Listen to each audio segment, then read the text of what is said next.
କାରଣ ଆପଣ ମାନଙ୍କ ଆଗରେ ତାଙ୍କ ରାଜ୍ୟର ସୁସମାଚାର ପ୍ରଚାର କରିବାକୁ ଆଜି ମୋର ମୁଖ ସେ ବାଛିଛନ୍ତି। ଗୁଗଲ ମିଟରେ ଜଡ଼ିତ ଏର୍ଲି ମର୍ଣ୍ଣିଂ ପ୍ରେୟର ଗ୍ରୁପର ସମସ୍ତ ଭାଇ ଭଉଣୀଙ୍କୁ ମୋର ବଡ଼ ଦିନର ନମସ୍କାର। ଆସନ୍ତୁ ଆମେ ସମସ୍ତେ ପ୍ରଭୁ ଯୀଶୁଙ୍କ ସାନ୍ନିଧ୍ୟର ଆନନ୍ଦ ଉପଭୋଗ କରିବା। ସବୁବେଳେ ମୁଁ ଗୋଟେ ଛୋଟିଆ ଗପରୁ ହିଁ ଆରମ୍ଭ କରିଥାଏ, କିନ୍ତୁ ଆଜି ବ୍ୟତିକ୍ରମ। ଆଜି ଗୋଟେ ସତ୍ୟ ଘଟଣାରୁ ମୁଁ ଆରମ୍ଭ କରିବାକୁ ଚାହୁଁଛି। ଅଳ୍ପ କେତେ ମାସ ତଳର କଥା। ମୋର ଜଣେ ଇଣ୍ଟିମେଟ ସାଙ୍ଗ, ସେ ମୋ ସାଥିରେ ଚର୍ଚ୍ଚ ଆସିବାକୁ ଚାହିଁଲେ। ସେ ଜଣେ ବିଜାତି ଲୋକ, ଆଉ ଚର୍ଚ୍ଚ ଦେଖିବାକୁ ତାଙ୍କର ଇଚ୍ଛା ଥିଲା। ଗୋଟେ ସଣ୍ଡେରେ ମୁଁ ଗୋଟେ ଚର୍ଚ୍ଚକୁ ତାଙ୍କୁ ନେଇକି ଗଲି। ଆମେ ଦି ଜଣ ସାଙ୍ଗରେ ଚର୍ଚ୍ଚ ଗଲୁ। ଆଉ ଚର୍ଚ୍ଚରେ ମୁଁ ଯେମିତି ବସିଲି, ସିଏ ମଧ୍ୟ ମୋ ସାଇଡରେ ବସିଲେ। ଚୁପଚାପ ଶାନ୍ତ ଭାବରେ ସେ ବସୁଥିଲେ ଏବଂ ଚାରିଆଡକୁ ସେ ଅନେଇ ରଖୁଥିଲେ, ଲକ୍ଷ୍ୟ କରୁଥିଲେ। ଯେତେବେଳେ ପ୍ରାର୍ଥନା ସରିଲା, ଆମେ ଚର୍ଚ୍ଚରୁ ବାହାରିଲୁ ଯିବା ପାଇଁ, ସେତେବେଳେ ସେ ଭାଇ ମତେ ପଚାରିଲେ, ତମ ଚର୍ଚ୍ଚରେ ଈଶ୍ୱର ଅଛନ୍ତି ବୋଲି କହୁଥିଲ ନା? କାହିଁ ମୁଁ ତ ଦେଖିଲିନି। ମତେ ଆଶ୍ଚର୍ଯ୍ୟ ଲାଗିଲା, କାହିଁ ସେ ସେମିତି କହୁଛନ୍ତି। ତାପରେ ଟିକେ ଚିନ୍ତା କଲା ପରେ ମୁଁ ଜାଣିପାରିଲି ଯେ ସେ ଯେହେତୁ ବିଜାତି, ଆଉ ତାଙ୍କର ମନ୍ଦିର ଗୁଡ଼ିକରେ ବିଭିନ୍ନ ଦେବାଦେବୀର ଫଟୋ ଚିତ୍ର ଆଉ ପ୍ରତିମୂର୍ତ୍ତି ଗୁଡ଼ିକ ଥାଏ। ସେଇ ପ୍ରତିମୂର୍ତ୍ତିକୁ ଆଉ ଫଟୋକୁ ସେମାନେ ଈଶ୍ୱର ବୋଲି ଭାବନ୍ତି। ଆଉ ଆମ ଚର୍ଚ୍ଚ ଭିତରେ କୌଣସି ମୂର୍ତ୍ତି ସେ ଦେଖିପାରିଲେ ନାହିଁ। ବୋଧେ ସେଇଥିପାଇଁ ସେ ଏଇ କଥା କହିଛନ୍ତି। ଏଇ କଥା ଚିନ୍ତା କଲି, ଆଉ ମୋର ଏଇ ଚିନ୍ତାକୁ ସେ ସତ ବୋଲି ପ୍ରମାଣିତ କରିଦେଲେ ଯେତେବେଳେ ସେ କହିଲେ, ଆମର ମନ୍ଦିର ଗୁଡ଼ିକରେ ଈଶ୍ୱର ଅଛନ୍ତି, ଦେବତା ମାନେ ଅଛନ୍ତି, ସେମାନଙ୍କୁ ଆମେ ଦେଖିପାରୁ, ଆଉ ସେମାନଙ୍କର ଆରାଧନା କରିଥାଉ, ପୂଜା କରିଥାଉ। ଆମେ ଏଇ କଥା ଶୁଣିଲା ପରେ ମନେ ମନେ ମୁଁ ହସିଲି ଯେ ତମେ କୋଉ ଦେବତାକୁ, କୋଉ ଈଶ୍ୱରଙ୍କୁ ତମେ ସେବା କରୁଛ? ଯାହାର ଅସ୍ତିତ୍ଵ ନାହିଁ, ସେଇ ଦେବାଦେବୀର, ସେଇ ଈଶ୍ୱରଙ୍କର ତମେ ସେବା କରୁଛ। କିନ୍ତୁ ମୁଁ ତାଙ୍କୁ କହିଲି, ଭାଇ, ତମର ଆଉ ଆମର ଭିତରେ ଫରକ ତ ଏଇ ଗୋଟିଏ କଥା। ତମେ ତମ ନିଜର ପରମେଶ୍ୱରଙ୍କୁ ନିଜର ହାତରେ ନିଜର ଇଚ୍ଛା ଅନୁଯାୟୀ ତିଆରି କରିଥାଅ। କେତେବେଳେ ତ ପତ୍ରରେ ଗଣେଶ, ମୁଁ ଆଉ ସେ କଥା କହିବି ନାହିଁ ଏଇ ପ୍ଲାଟଫର୍ମରେ। ତମର ଇଚ୍ଛାରେ ତମେ ବିଭିନ୍ନ ଈଶ୍ୱରଙ୍କୁ ତିଆରି କରିଥାଅ, ଆଉ ତମର ମନ୍ଦିରରେ ସେମାନଙ୍କୁ ପ୍ରତିଷ୍ଠିତ କରିଥାଅ। ଖାଲି ସେତିକି ନୁହେଁ, ତମର ଈଶ୍ୱର ମାନଙ୍କୁ, ତମର ଦେବୀ ଦେବତା ମାନଙ୍କୁ ତମେ ଜୀବନ ଦେଇଥାଅ। କିନ୍ତୁ ଆମର ପରମେଶ୍ୱର, ଯିଏକି ଆମେ କହୁଛୁ, ଆମେ ଜାଣିଛୁ, ଆମେ ସ୍ୱୀକାର କରୁଛୁ ଯେ ସେ ପ୍ରକୃତ ପରମେଶ୍ୱର, ଯିଏ ଏଇ ପୃଥିବୀକୁ ତିଆରି କରିଛନ୍ତି, ଯେ ଏଇ ପୃଥିବୀର ବିଭିନ୍ନ ଜୀବଜନ୍ତୁ, ପ୍ରାଣୀ ଜଗତକୁ, ଉଦ୍ଭିଦ ଜଗତକୁ, ଆଉ ବିଶେଷ କରି ମନୁଷ୍ୟ ମାନଙ୍କୁ, ତୁମକୁ ଆଉ ମତେ ତିଆରି କରିଛନ୍ତି। ସେଇ ପରମେଶ୍ୱରଙ୍କୁ ଆମେ ସେବା କରୁଛୁ, ଆଉ ସେଇ ପରମେଶ୍ୱର ଆମକୁ ତିଆରି କରିଛନ୍ତି। ତାଙ୍କୁ ଗୋଟେ ଦୃଷ୍ଟିରୁ କହିବାକୁ ଗଲେ, ଯିଏ ଆମକୁ ତିଆରି କରିଛନ୍ତି, ଆମେ ତାଙ୍କୁ ପରମେଶ୍ୱର ବୋଲି ଜାଣିଛୁ, ତାଙ୍କୁ ପରମେଶ୍ୱର ବୋଲି ଗ୍ରହଣ କରି ମାନୁଛୁ। ଆମେ, ଆମର ଏଇ ଚମଡାର ଆଖି ପରମେଶ୍ୱରଙ୍କୁ ଦେଖିପାରିବ ନାହିଁ। ଏ କଥା ସତ୍ୟ ଯେ ଆମର ଏଇ ଚମଡାର ଆଖି ପରମେଶ୍ୱରଙ୍କୁ କେବେ ହେଲେ ଦେଖିପାରିବ ନାହିଁ। ଆମେ केवल ईश्वर को अनुभव करिथाउ। ये चिंतारे पड़ीगले प्रकृत मनुष्य ईश्वर को तैयारी करिब ना ईश्वर मनुष्य को तैयारी करिवे। ईश्वर मनुष्य को तैयारी करती किंतु मनुष्य केवे हेले ईश्वर को तैयारी करि पारे नहीं। कारण मु तांको गोटे कथा कहली, जदि तुमे ईश्वर को तैयारी करछ ताहेले तुमे ईश्वर को ठारू मध्य आहुरी बड़। जदि से ईश्वर हुअंती तमे तांकर परमेश्वर। किंतु से कहले मु केमती परमेश्वर ही भाई? हाँ, तमे ईश्वर को जदि जीवन न्यास देई पारुछ, ईश्वर को जदि तमे तैयारी करि पारुछ, प्रतिष्ठा करि पारुछ, ताहेले तो तमे तांकर ठारू बड़। बस आज प्रसंग या नुहे। सुनतु हम जानिपा जे हमर ए चक्षु, हमर ए चमड़ार चक्षु केबे हेले परमेश्वर को देखि पारिबो नाही। या केवल मु कहने प्रिय माने ईश्वरर वाक्य कहे प्रथम जोहन तार 4 पर्व 12 पद मो पई किए पढ़िबार साहाय्य करिवे कि? प्रथम जोहन केही केबे ईश्वर को देखि नाही। आम्भे माने जदि परस्पर को प्रेम करू ताहेले ईश्वर आम्भ मानक ठारे अछंती और ताहांक प्रेम आम्भ मानक ठारे सिद्ध होयछि। हालेलुया। केही केबे ईश्वर को देखि नाही।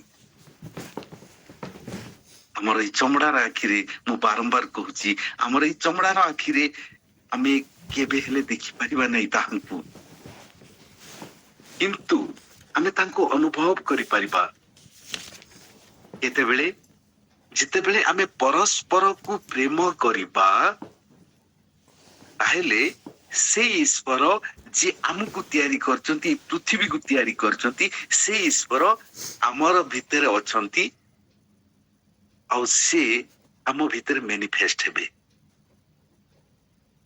तांकर प्रेम आम ठारे सिद्ध ही थाए। ईश्वर वाक्य कहे जोहन 14 पर्व रे बाहर करवा नहीं, प्रभु जीशु कहती जे मु तुम मानक भितर अच्छी, that I am in you. से दिन तुम माने जानिबो से आम भितर अछंती।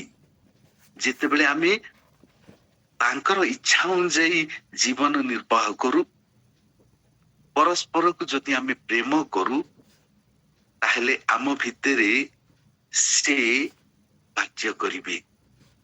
आमर मन जीशुंकर मन परि हबो, आमर चेहरा जीशुंकर चेहरा परि हबो। तांकर प्रताप आपनको ऊपरे आ आम ऊपरे उदय हबो। जदि मुझे देखिबा जे परमेश्वर को केही केबे देखि पारे नहीं। यह यात्रा पुस्तक मध्य लिखा जाए, जेतेबेले मूसा यात्रा 33 पर्व 22 पद बाहर करिवे कि? यात्रा 33 पर्व 22 पद। तोहिरे तुम्भ निकट देई आम्भ महिमार गमन समय रे आम्भे तुम्भको शैलर सही छिद्र रे रखिबा और आम्भ गमनर शेष पर्यंत अपना हस्तरे तुम्भको आच्छन्न करिबा। जेतेबेले मूसा चाहिले परमेश्वर को देखिबा को, सेतेबेले को परमेश्वर कहउचंती तमे ए शैल पाखरे अपेक्षा करिकि रुह, शैलर ऊपर छिड़ा हुओ, आ जेतेबेले आम्भे तुम निकट को जीवु, आमे तुम साक्षात रे जेतेबेले गमन करिबु, से समय रे शैलर छिद्र देई तुमे कौन देखिबो? तमे हमर महिमा को केवल देखिबो। तमे हमर पृष्ठ देखि पारिबो। 23 रे लिखा जाए, तुम्हे हमर पृष्ठ भाग देखि पारिबो किंतु तुम्हे हमर मुख देखि पारिबो नाही। हालेलुया। आमे परमेश्वर को मुख देखि पारिबा नाही, किंतु ଯେତେବେଳେ ପ୍ରଭୁ ଯୀଶୁ ଖ୍ରୀଷ୍ଟ ଏଇ ପୃଥିବୀକୁ ଆସିଲେ ଆଉ ଶିଷ୍ୟମାନେ ଚାହିଁଲେ ପରମେଶ୍ୱରଙ୍କର ଦେଖା କରିବାକୁ, ଦର୍ଶନ କରିବାକୁ, ସେତେବେଳେ ପ୍ରଭୁ ଯୀଶୁ କହୁଛନ୍ତି ଯେ ମତେ ଦେଖିଛି ସେ ମୋର ପିତାଙ୍କୁ ଦେଖିଛି। ହାଲେଲୁୟା। ପ୍ରିୟମାନେ, ଅବଶ୍ୟ ଆମେ ଏଇ ଚମଡ଼ା ଚକ୍ଷୁରେ ଏଇ ମାଂସର ଶରୀରରେ ରହି ପରମେଶ୍ୱରଙ୍କର ମୁଖକୁ ଦର୍ଶନ କରିପାରିବା ନାହିଁ, କିନ୍ତୁ ସେ ଆମ ଭିତରେ ଅଛନ୍ତି, ଏହା ଆମେ ଅନୁଭବ କରିପାରିବା। ଏକ ଆରେକକୁ ଯେତେବେଳେ ଆମେ ପ୍ରେମ କରିବା, ସେମାନଙ୍କ ଭିତରେ ଆମେ ଈଶ୍ୱରଙ୍କର ଅସ୍ତିତ୍ୱକୁ ଅନୁଭବ କରିପାରିବା। ଦୟାକରି ରୋମିଓ 3:23 ଟିକେ ପଢିବେ କି? ଆମେ ସମସ୍ତେ ପାପୀ। ପଢନ୍ତୁ ରୋମିଓ 3:23। ସମସ୍ତେ ତ ପାପ ସମସ୍ତେ ତ କରିଅଛନ୍ତି, ପୁଣି ଈଶ୍ୱରଙ୍କ ଗୌରବ ରହିତ ହୋଇଅଛନ୍ତି। ସମସ୍ତେ ପାପ କରିଛନ୍ତି। এই ପୃଥିବୀରେ ଯେତେ ଅଛନ୍ତି ସମସ୍ତେ ପାପ କରିଛନ୍ତି। ପାପରେ ହିଁ ଆମର ଜନ୍ମ ହେଇଛି। କିନ୍ତୁ ଯଦି ଆମେ ମନ ଫେରଣ କରୁ, ଯଦି ଆମେ ଯୀଶୁଙ୍କୁ ବିଶ୍ୱାସ କରୁ, ତାହେଲେ ଶୁଭବାର୍ତ୍ତା ଯେ ଆମର ପାପ କ୍ଷମା ହୋଇପାରିବ। ଆମେ ସମସ୍ତେ ପାପ କରିଛୁ, ଆଉ ଏ ପାପ କରିଥିବା ଯୋଗୁ ଆମେ ଈଶ୍ୱରଙ୍କ ଠାରୁ ଦୂରେଇ ଯାଇଛୁ। ଈଶ୍ୱରଙ୍କର ଗୌରବ ଯାହା ଆମ ଉପରେ ଉଦ୍ଧିତ ହେଇଥିଲା, ସେ ଗୌରବ ରହିତ ହେଇଯାଇଛୁ। ଆଦମ ଆଉ ହବା ଯେତେବେଳେ ପର୍ଯ୍ୟନ୍ତ ଈଶ୍ୱରଙ୍କର ଅନାଜ୍ଞାବହ ହେଇନଥିଲେ, ସେତେବେଳେ ପର୍ଯ୍ୟନ୍ତ ପରମେଶ୍ୱରଙ୍କର ଗୌରବ ସେମାନଙ୍କ ଉପରେ ସ୍ଥାପିତ ହେଇଥିଲା। ସବୁବେଳେ ସେମାନେ ସଦାପ୍ରଭୁଙ୍କର, ପରମେଶ୍ୱରଙ୍କର ପ୍ରେଜେନ୍ସ ଅନୁଭବ କରୁଥିଲେ। କି ଗୋଟିଏ ସାଙ୍ଗ ପରି, ଗୋଟିଏ ବନ୍ଧୁ ପରି ସେମାନେ ପରମେଶ୍ୱରଙ୍କ ସହିତ ଗମନାଗମନ କରୁଥିଲେ, କଥାବାର୍ତ୍ତା କରୁଥିଲେ। କିନ୍ତୁ ଯେତେବେଳେ ସେମାନେ ପାପ କରିବାକୁ ଆରମ୍ଭ କଲେ, ଅନାଜ୍ଞାବହ ହେଇଗଲେ, ପରମେଶ୍ୱରଙ୍କ କଥା ନ ମାନି ସେଇ ଫଳକୁ ଖାଇଲେ, ସେତେବେଳେ ଈଶ୍ୱରଙ୍କର ପ୍ରତାପ ସେମାନଙ୍କ ଠାରୁ ଦୂରେଇ ଗଲା। ପରମେଶ୍ୱରଙ୍କ ପ୍ରେଜେନ୍ସ ତାଙ୍କ ଠାରୁ ଦୂରେଇ ଗଲା।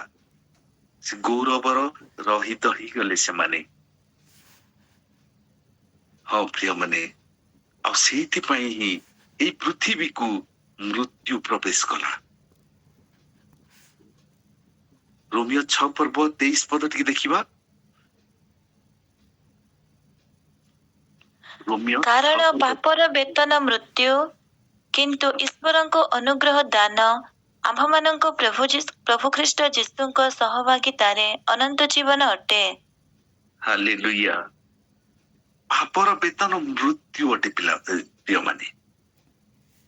ଆମେ ପାପ କରିଛୁ, ତା ଅର୍ଥ ଆମେ ମୃତ୍ୟୁର ଯୋଗ୍ୟ କର୍ମ କରିଛୁ। ଆମର ପ୍ରତିଫଳ ଦାତା ଆମକୁ ମୃତ୍ୟୁ ଦବା କଥା। ଆମେ ମୃତ୍ୟୁର ଯୋଗ୍ୟ ଆଚରଣ କରିଛୁ। କିନ୍ତୁ ପଢିଲେ ଆଉ ଟିକେ ଶେଷ ଭାଗଟା, ସେ ରୋମିଓ 6:23 କିନ୍ତୁ ଈଶ୍ୱରଙ୍କ ଅନୁଗ୍ରହ ଦାନ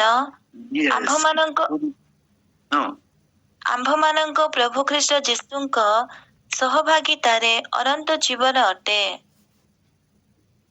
ତାଙ୍କର ଅନୁଗ୍ରହ, ସେଇ ପରମେଶ୍ୱରଙ୍କର ଅନୁଗ୍ରହ, ପରମେଶ୍ୱରଙ୍କର ଏକମାତ୍ର ପୁତ୍ର ପ୍ରଭୁ ଯୀଶୁ ଖ୍ରୀଷ୍ଟଙ୍କର ଅନୁଗ୍ରହରୁ ଆମେ ତାଙ୍କର ସହଭାଗିତା ପାଇଛୁ। ତାଙ୍କର ସେଇ ପବିତ୍ର ରକ୍ତରେ ଆମର ପାପକୁ ସେ କ୍ଷମା କରିଦେଇଛନ୍ତି। ୟେସ୍ ପ୍ରିୟମାନେ, ଏଇ ମୃତ୍ୟୁ ଶୈତାନର ସବୁଠାରୁ ବଡ ଅସ୍ତ୍ର। ଏଇ ଅସ୍ତ୍ରକୁ ପ୍ରୟୋଗ କରି ସେ ଆମ ଭିତରେ ଆତଙ୍କ ଖେଳି ଦଉଛି। ଆମେ ଭୁଲି ଯାଉ ଯେ ଏଇ ପୃଥିବୀରେ ମୃତ୍ୟୁ ରାଜତ୍ୱ କରୁଛି। ଏ କଥା ସତ୍ୟ। ରୋମିଓ 5:14 ଯଦି ଆମେ ଦେଖିବା, ରୋମିଓ 5:14 କିନ୍ତୁ ଅପରାଧ ହଁ, ରୋମିଓ ତଥାପି ଯେଉଁମାନେ ଆଦମଙ୍କ ଆଜ୍ଞା ଲଙ୍ଘନ ସଦୃଶ ପାପ କରିନଥିଲେ, ଆଦମଙ୍କ ଠାରୁ ମଶାଙ୍କ ପର୍ଯ୍ୟନ୍ତ ସେମାନଙ୍କ ଉପରେ ସୁଦ୍ଧା ମୃତ୍ୟୁ ରାଜତ୍ୱ କରିଥିଲା। ରାଜତ୍ୱ କରିଥିଲା। ମୃତ୍ୟୁ ଏଇ ପୃଥିବୀରେ ରାଜତ୍ୱ କରୁଛି, ଏ କଥା ସତ୍ୟ। ଆଉ ଶାରୀରିକ ଜୀବନରେ ଆମେ ଯୋଉ ଶରୀରରେ ବାସ କରୁଛୁ ଏଇ ପୃଥିବୀରେ, ମୃତ୍ୟୁ ତ ଅନିବାର୍ଯ୍ୟ ଅଟେ। କିନ୍ତୁ ଗୋଟିଏ ଖୁସିର କଥା କହିବି ପ୍ରିୟ ମାନେ, ଏଇ ପୃଥିବୀର ଶରୀରକୁ ଛାଡ଼ିଲେ ଆମର ମୋକ୍ଷ ସମ୍ଭବ ହବ। ଯେତେ ଦିନ ପର୍ଯ୍ୟନ୍ତ ଏଇ ପାର୍ଥିବ ଶରୀରରେ ଆମେ ରହିଥିବା, ଯେତେ ଦିନ ପର୍ଯ୍ୟନ୍ତ ଏଇ ମାଟିର ଛାଞ୍ଚ ଭିତରେ ରହିଥିବା, ଆମେ ଆମର ସୃଷ୍ଟିକର୍ତ୍ତା ପରମେଶ୍ୱରଙ୍କୁ ମିଶି ପାରିବା ନାହିଁ। ଯେତେବେଳେ ଏଇ ଶରୀରକୁ ଛାଡି ଆମର ଆତ୍ମା ଚାଲିଯିବ ସେ ଆତ୍ମାଦାତାଙ୍କ ନିକଟକୁ, ସେତେବେଳେ ଯାଇ ଆମର ଆତ୍ମା ପବିତ୍ର ଆତ୍ମା ରୂପୀ ପରମେଶ୍ୱରଙ୍କ ସାଥିରେ ରହିବ। ହଁ ପ୍ରିୟ ମାନେ, ସେଥିପାଇଁ ତ ପାଉଲ କୁହନ୍ତି, ପ୍ରେରିତ ପାଉଲ, ମୃତ୍ୟୁ ମୋ ପାଇଁ ମଙ୍ଗଳଜନକ। ମୃତ୍ୟୁ ଆମ ସମସ୍ତଙ୍କ ପାଇଁ ମଙ୍ଗଳଜନକ ଅଟେ ପ୍ରିୟ ମାନେ। କାରଣ ଏ ପୃଥିବୀର ଶରୀରକୁ, ଏ ମାଟିର ଶରୀରକୁ ଛାଡ଼ିଲେ ହିଁ ଆମେ ଆମର ତ୍ରାଣକର୍ତ୍ତାଙ୍କ ସହିତ ମିଳିତ ହେଇପାରିବା, ଆମର ସୃଷ୍ଟିକର୍ତ୍ତାଙ୍କ ସହିତ ମିଳିତ ହେଇପାରିବା, ଆଉ ତାଙ୍କର ପ୍ରେଜେନ୍ସ ରେ ରହିପାରିବା। ତାଙ୍କର ସ୍ତବ ଗାନ କରି, ହାଲେଲୁୟା ଗାଇ ଆମେ ତାଙ୍କ ସହିତ, ତାଙ୍କ ଆଗରେ ଆମେ ପାଇପାରିବା। ସେଥିପାଇଁ ମୃତ୍ୟୁ ଗୋଟେ ଭୟ ନୁହେଁ, ମୃତ୍ୟୁ ଆମ ସକାଶେ ମଙ୍ଗଳଜନକ। କିନ୍ତୁ ଶୈତାନ ଆମକୁ ଏଇ ସତ୍ୟତାକୁ ଜାଣିବାକୁ ଦେଉନାହିଁ। ଶୈତାନ ମୃତ୍ୟୁର ଭୟ ଆମକୁ ଦେଖଉଛି। ୟେସ୍, ଏ ପୃଥିବୀ ନୁହେଁ ଏକ ଖେଳଘର, ଏ ପୃଥିବୀ ନୁହେଁ ଏକ ରଙ୍ଗମଞ୍ଚ। ଅନେକ କହନ୍ତି ଏହା ଗୋଟେ ରଙ୍ଗମଞ୍ଚ, ପୃଥିବୀ ଗୋଟେ ରଙ୍ଗମଞ୍ଚ, ଆଉ ପୃଥିବୀ ଗୋଟେ ଖେଳ ଘର। କିନ୍ତୁ ପ୍ରକୃତରେ ଏ କଥା ଭୁଲ ଅଟେ ପ୍ରିୟ ମାନେ। ଏଇ ପୃଥିବୀ ନୁହେଁ ଏକ ଖେଳ ଘର, ଏଇ ପୃଥିବୀ ନୁହେଁ ଏକ ରଙ୍ଗମଞ୍ଚ। ହଁ, ଯଦି ଆମେ ତୁଳନା କରିବାର ଅଛି, ତେବେ ଏଇ ପୃଥିବୀକୁ, ଏଇ ସଂସାରକୁ ଗୋଟେ ଟ୍ରେନିଂ ସେଣ୍ଟର କହିଲେ ଭୁଲ ହବ ନାହିଁ। ଯଦି ଏଇ ଟ୍ରେନିଂ ସମୟରେ, ଏଇ ପ୍ରାକ୍ଟିସ ସମୟରେ ଖେଳାଳି ମାନେ ଯଦି ଟ୍ରେନିଂ ପାଉଛନ୍ତି, ପ୍ରାକ୍ଟିସ କରୁଛନ୍ତି, ସେମାନଙ୍କର ଆଚରଣ ଆଉ ସେମାନଙ୍କ ପରଫର୍ମାନ୍ସକୁ ଦେଖାଯାଏ, ଆଉ ତାକୁ ଭିତ୍ତି କରି ସେମାନଙ୍କର ଚୟନ କରାଯାଏ। କିଏ ନ୍ୟାସନାଲ ଟିମ୍ ପାଇଁ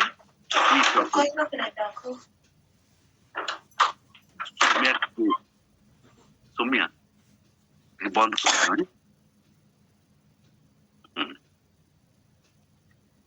ଆଉ ତାଙ୍କର ପରଫର୍ମାନ୍ସକୁ ଦେଖି ବଛାଯାଏ, ଟିମ୍ ଚୟନ କରାଯାଏ।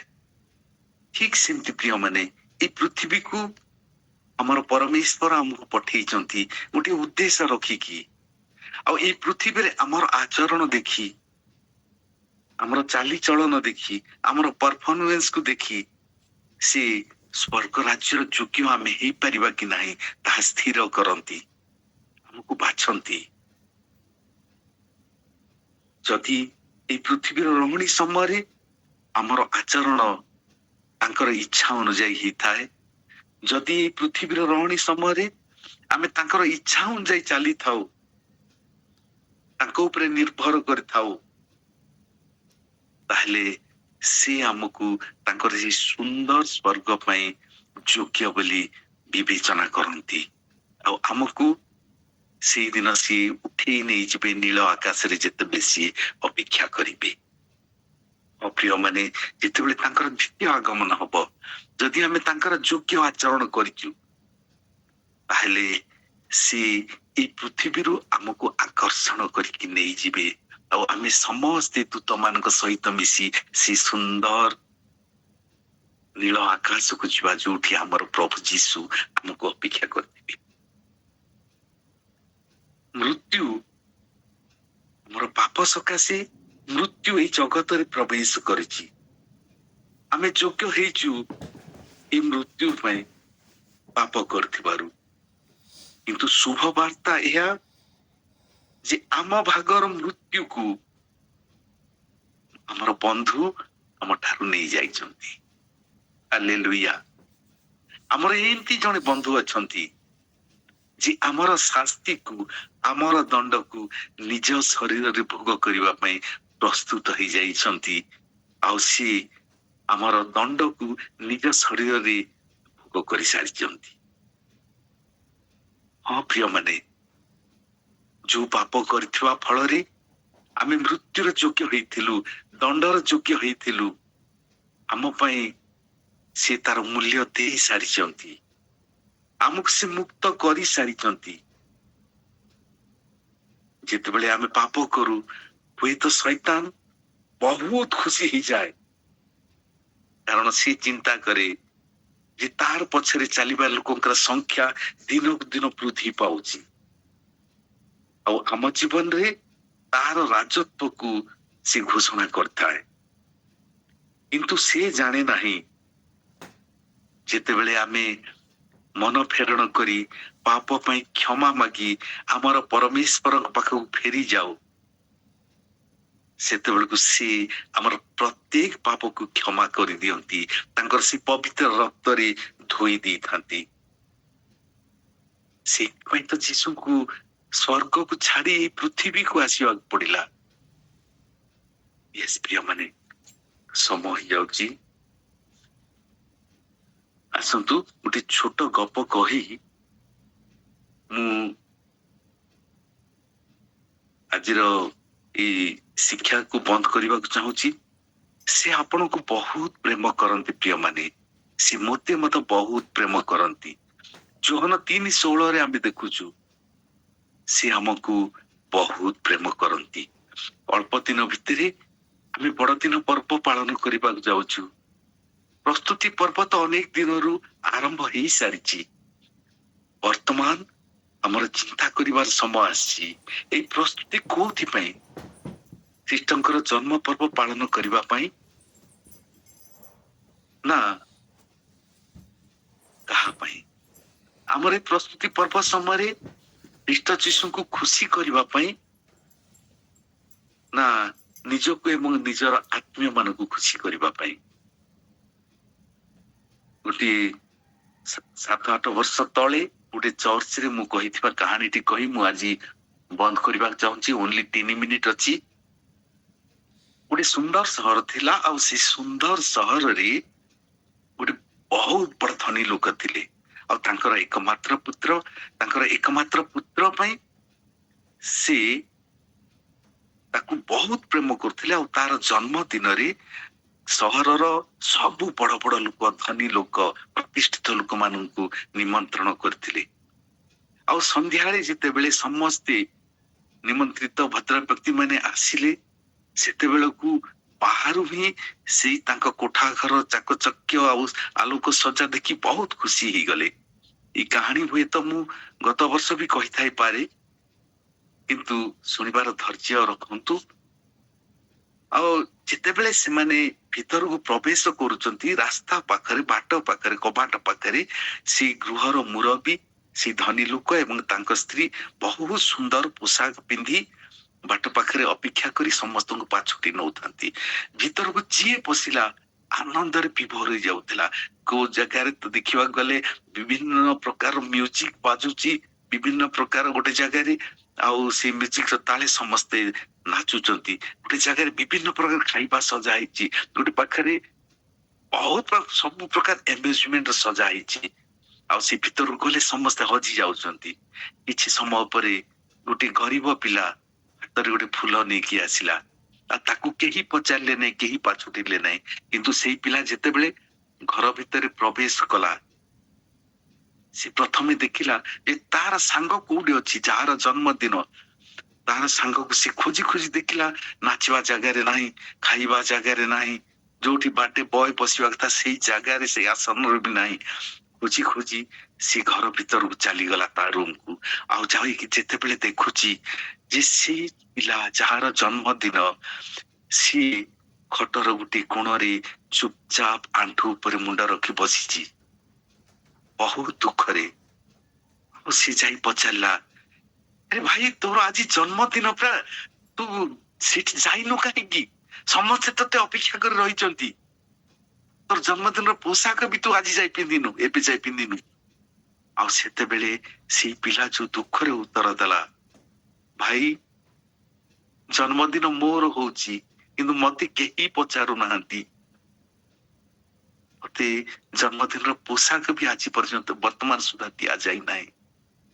ଆର ଦୁଃଖ ଦେଇ ତାର ଦେଖି ତାର ସାଙ୍ଗ ମନ କାନ୍ଦି ପକେଇଲା। ପ୍ରକୃତ ପ୍ରିୟ ମାନେ, ଆମେ ଠିକ ସେମିତି ପରମେଶ୍ୱର ପ୍ରଭୁ ଯୀଶୁଙ୍କର ଜନ୍ମଦିନକୁ ପାଳନ କରୁଛୁ। ଯାହାର ଜନ୍ମଦିନ ତାକୁ ଆମେ ପିନ୍ଧାଉନାହୁଁ, ଯାହାର ଜନ୍ମଦିନ ତାକୁ ଆମେ ଖାଇବାକୁ ଦଉନାହୁଁ। ଯେତେବେଳେ ଏଇ କଥା ମୁଁ ସେଇ ଚର୍ଚ୍ଚରେ କହିଲି, ସେଇ ଚର୍ଚ୍ଚରେ ଜଣେ ମୋର ଏବେ ବି ମନେ ଅଛି, ଏଲଗିନ ଭାଇ, ସେ ମତେ କହିଲେ ଯେ ଆଜ୍ଞା ପ୍ରଭୁ ଯୀଶୁ ଏଇଠି ଥିଲେ ତ ଆମେ ତାଙ୍କୁ ଖାଇବାକୁ ଦେଇଥାନ୍ତୁ, ଆମେ ତାଙ୍କୁ ପିନ୍ଧିବାକୁ ଦେଇଥାନ୍ତୁ। ମୁଁ ତାଙ୍କୁ ଗୋଟିଏ ବିଷୟ କହିଲି, ବାକ୍ୟରେ କଣ ଏହା ଲେଖା ଯାଇ ନାହିଁ?